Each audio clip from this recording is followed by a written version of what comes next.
আসসালামু আলাইকুম ওয়া রাহমাতুল্লাহ। আশা করি আল্লাহ তাআলার অশেষ মেহেরবানিতে সকলেই ভালো আছেন। আবু হুরায়রা রাদিয়াল্লাহু তাআলা আনহু বলেন, নবী করিম সাল্লাল্লাহু আলাইহি সাল্লাম বলেছেন, আল্লাহ যখন জান্নাত তৈরি করলেন তখন জিবরাইল আলাইহিস সালামকে বললেন, যাও জান্নাত দেখে আসো। তিনি গিয়ে জান্নাত এবং জান্নাতের অধিবাসীদের জন্য যে সমস্ত জিনিস প্রস্তুত করছেন সবকিছু দেখে এসে বললেন, হে আমার প্রতিপালক, তোমার ইজ্জতের কসম, যে কোনো ব্যক্তি জান্নাতের এই সুব্যবস্থার কথা শুনবে সে অবশ্যই জান্নাতে প্রবেশের আশা আকাঙ্ক্ষা করবে। অতঃপর আল্লাহ তাআলা জান্নাতের চারদিকে কষ্ট দ্বারা ঘিরে দিলেন। তারপর পুনরায় জিবরাইল আলাইহিস সালামকে বললেন, হে জিবরাইল, আবার যাও এবং জান্নাত দেখে আসো। তিনি গিয়ে জান্নাত দেখে এসে বললেন, হে আমার প্রতিপালক, এখন যা কিছু দেখলাম তাতে জান্নাতে প্রবেশের পথ যে কি কষ্টকর তা বলার অপেক্ষা রাখে না। এতে আমার আশঙ্কা হচ্ছে জান্নাতে কোনো ব্যক্তি প্রবেশ করতে পারবে না। তারপর রাসূল পাক সাল্লাল্লাহু আলাইহি সাল্লাম বললেন, অতঃপর আল্লাহ তাআলা জাহান্নামকে তৈরি করলেন এবং বললেন, হে জিবরাইল, যাও জাহান্নাম দেখে আসো। তিনি গিয়ে জাহান্নাম দেখে এসে বললেন, হে আমার প্রতিপালক, তোমার ইজ্জতের কসম, যে কেউ এই জাহান্নামের ভয়াবহ অবস্থার কথা শুনবে সে কখনো তাতে প্রবেশ করতে চাইবে না। অতঃপর আল্লাহ তাআলা জাহান্নামের চারদিক প্রবৃত্তির আকর্ষণীয় বস্তু দ্বারা ঘিরে দিলেন এবং জিবরাইল আলাইহিস সালামকে বললেন, আবার যাও জাহান্নাম দেখে আসো। তিনি গেলেন এবং দেখে বললেন, হে আমার প্রতিপালক, তোমার ইজ্জতের কসম করে বলছি, আমার আশঙ্কা হচ্ছে সকলে জাহান্নামে প্রবেশ করবে। এই হাদিস দ্বারা এটা বোঝা যায় জান্নাত খুব আরামায়েশ ও ভোগবিলাসের জায়গা, যা দেখলে সকলে যাওয়ার আশা আকাঙ্ক্ষা জাগবে। তবে জান্নাতে যাওয়া খুবই কষ্টকর। কঠোর নীতি পালনের নাম জান্নাত। অপরপক্ষে ভয়ঙ্কর বিভীষিকাময় কঠিন জায়গার নাম হচ্ছে জাহান্নাম। সেখানে কেউই যেতে চাইবে না, তবে তা মনের প্রবৃত্তি দ্বারা সাজানো হয়েছে। এই জন্য জিবরাইল আলাইহিস সালাম আশঙ্কা করেছেন, মানুষ কি তার প্রবৃত্তির বিরোধিতা করতে পারবে? মানুষ চায় অবৈধ পয়সা উপার্জন করতে, মানুষ চায় অবৈধভাবে নারী ভোগ করতে, নারীরা চায় নগ্ন হয়ে চলতে, মানুষের প্রবৃত্তি চায় সব ধরনের নিষিদ্ধ কাজগুলোই করতে। মানুষ কি তার প্রবৃত্তির কঠোর বিরোধিতা করতে সক্ষম? এজন্য তো নবী করিম সাল্লাল্লাহু আলাইহি সাল্লাম বলেছেন, সবচেয়ে বড় মুজাহিদ হচ্ছে সেই যে তার প্রবৃত্তির সাথে জিহাদ করতে পারে। আবু সাঈদ খুদরি রাদিয়াল্লাহু তাআলা আনহু বলেন, নবী করিম সাল্লাল্লাহু আলাইহি সাল্লাম বলেছেন, আল্লাহ তাআলা কিয়ামতের দিন ডাক দিয়ে বলবেন, হে আদম। তখন আদম আলাইহিস সালাম বলবেন, হে আমার প্রতিপালক, আমি আপনার দরবারে উপস্থিত হয়েছি। তখন উঁচু কণ্ঠে চিৎকার করে বলা হবে, নিশ্চয় আল্লাহ আপনাকে আদেশ করেন যে আপনি আপনার সন্তানদের মধ্য হতে জাহান্নামীদের বের করে দিন। আদম আলাইহিস সালাম বলবেন, হে আমার প্রতিপালক, কতজন জাহান্নামী? আল্লাহ তাআলা বলবেন, প্রতি 1000-এ 999 জন। ওই সময় গর্ভবতী মহিলাদের গর্ভ খসে পড়বে, বাচ্চারা বৃদ্ধ হয়ে যাবে এবং আপনি মানুষকে নেশাগ্রস্ত মনে করবেন, অথচ তারা নেশাগ্রস্ত হবে না। কিন্তু আল্লাহর ভয়াবহ শাস্তি দেখে এরূপ অবস্থা হবে। এই বক্তব্য মানুষের নিকট খুব কঠিন ও জটিল হলো, এমনকি তাদের চেহারা পরিবর্তন হয়ে গেল। তখন নবী করিম সাল্লাল্লাহু আলাইহি সাল্লাম বললেন, দেখো, ইয়াজুজ মাজুজ সম্প্রদায় থেকে হবে, আর তোমাদের মধ্যে হতে হবে একজন তারপর বললেন, তোমরা মানুষের মধ্যে সংখ্যায় এত কম হবে সাদা বলদের গায়ে একটি কালো লোম যেমন, অথবা বলেছেন কালো বলদের গায়ে একটি সাদা লোম যেমন। আর অবশ্যই আমি আশা রাখি তোমরা জান্নাতীদের 4 ভাগের 1 ভাগ হবে। তখন আমরা আল্লাহু আকবার বললাম। তিনি আবার বললেন, জান্নাতবাসীদের 3 ভাগের 1 ভাগ তোমরা। আমরা বললাম, আল্লাহু আকবার। তিনি আবার বললেন, জান্নাতবাসীদের অধিক তোমরাই হবে। তখন আমরা বললাম, আল্লাহু আকবার।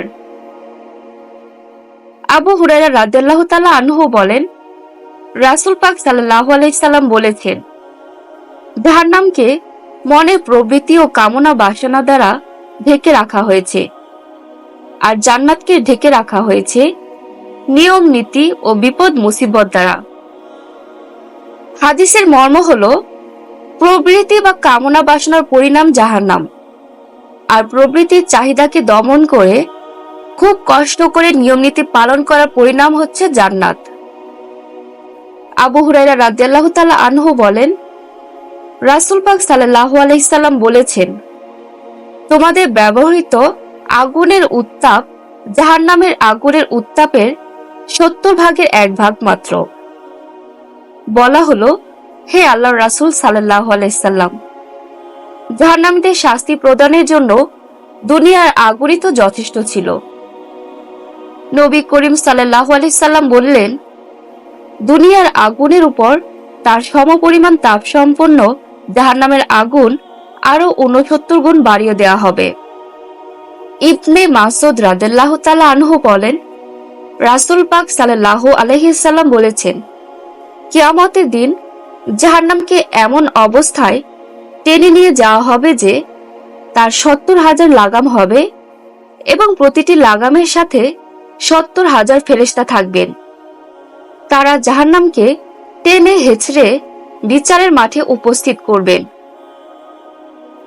তোমরা সেদিনকে স্মরণ করো যেদিন জাহান্নামকে টেনে হিচড়ে মানুষের সামনে নিয়ে আসা হবে। সেদিন মানুষের চেতনা ফিরবে, কিন্তু চেতনা ফিরে কোনো লাভ হবে না। সূরা ফজর আয়াত 24। জাহান্নাম এমন কিছু যাকে স্থানান্তর করা যায়।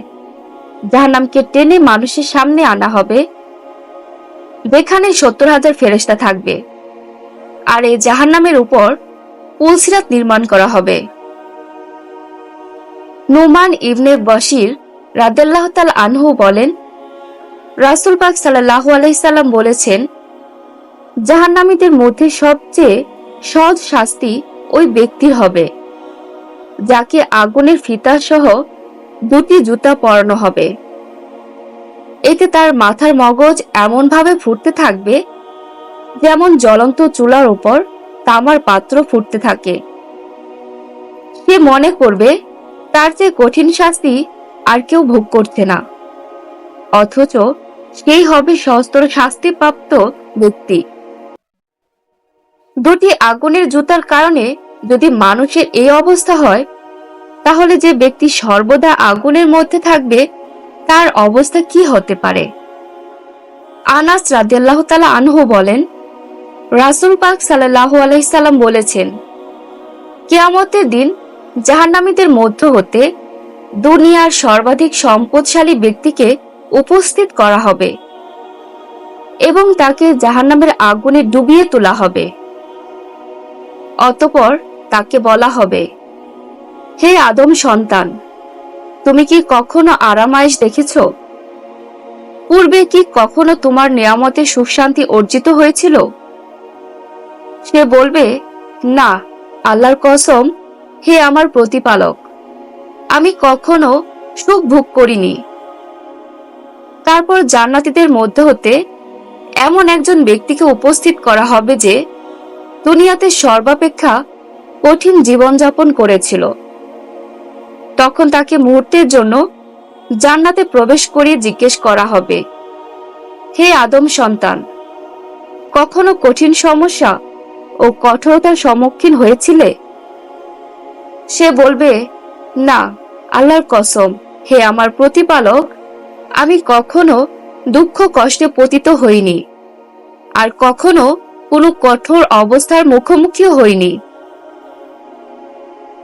দুনিয়ার সবচেয়ে বেশি সম্পদশালী ভোগবিলাসী ব্যক্তি যেমন জাহান্নামের শাস্তি স্পর্শ করা মাত্রই দুনিয়ার সকল সুখ শান্তি ও ভোগবিলাসের স্বাদ ভুলে যাবে, ঠিক তেমনি দুনিয়ার সবচেয়ে দুঃস্থ ও কঠোর অবস্থার সম্মুখীন ব্যক্তি জান্নাতে প্রবেশ করা মাত্রই দুনিয়ার সকল দুঃখ কষ্ট ও বিপদ আপদ যাতনা ভুলে যাবে।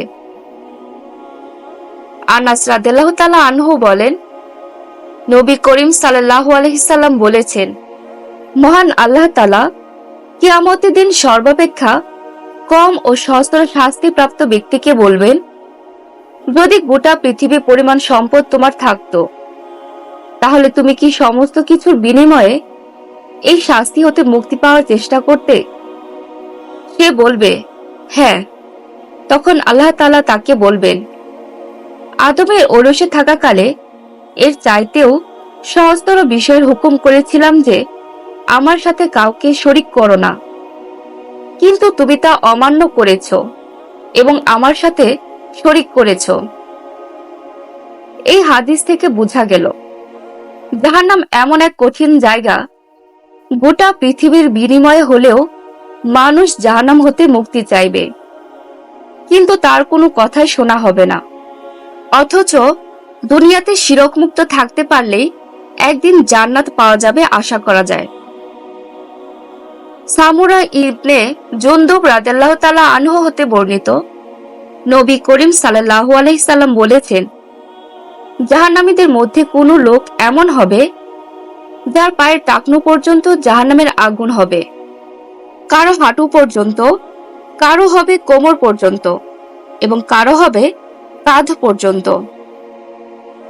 মানুষ জাহান্নামে তার পাপ অনুপাতে আগুনের মধ্যে ডুবে থাকবে।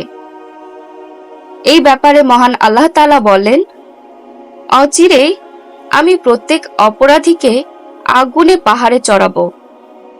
সূরা মুদাসসির আয়াত 17। অত্র আয়াত দ্বারা প্রতীয়মান হয় যে জাহান্নামের আগুনে পাহাড় থাকবে, জাহান্নামীরা সেই পাহাড়ের উপর উঠবে ও নামবে। এটাও হবে এক ধরনের ভয়াবহ শাস্তি। আল্লাহ তাআলা অন্যত্র বলেন, যারা আমার আয়াতসমূহ মেনে নিতে অস্বীকার করেছে, আমি তাদেরকে নিঃসন্দেহে আগুনে নিক্ষেপ করব। যখন তাদের চামড়া গলে যাবে, তখন সেই স্থানে অন্য চামড়া পুনরায় সৃষ্টি করে দিব, যেন তারা শাস্তির স্বাদ পুরোপুরি গ্রহণ করতে পারে। বস্তুত আল্লাহ বড় শক্তিশালী এবং কৌশলী, সব জানেন। সূরা নিসা আয়াত 56। আবু হুরায়রা রাদিয়াল্লাহু তাআলা আনহু বলেন, রাসূল পাক সাল্লাল্লাহু আলাইহি সাল্লাম বলেছেন, জাহান্নামের মধ্যে কাফেরের উভয় ঘাড়ের দূরত্ব হবে কোন দ্রুতগামী অশ্বারোহীর 3 দিনের পথ। অপর এক বর্ণনায় আছে, কাফেরের এক একটি দাঁত হবে উহুদ পাহাড়ের সমান এবং তার গায়ে চামড়া হবে 3 দিনের পথ। অত্র হাদিসে জাহান্নামীদের শারীরিক অবস্থার কথা বর্ণনা পাওয়া যায়।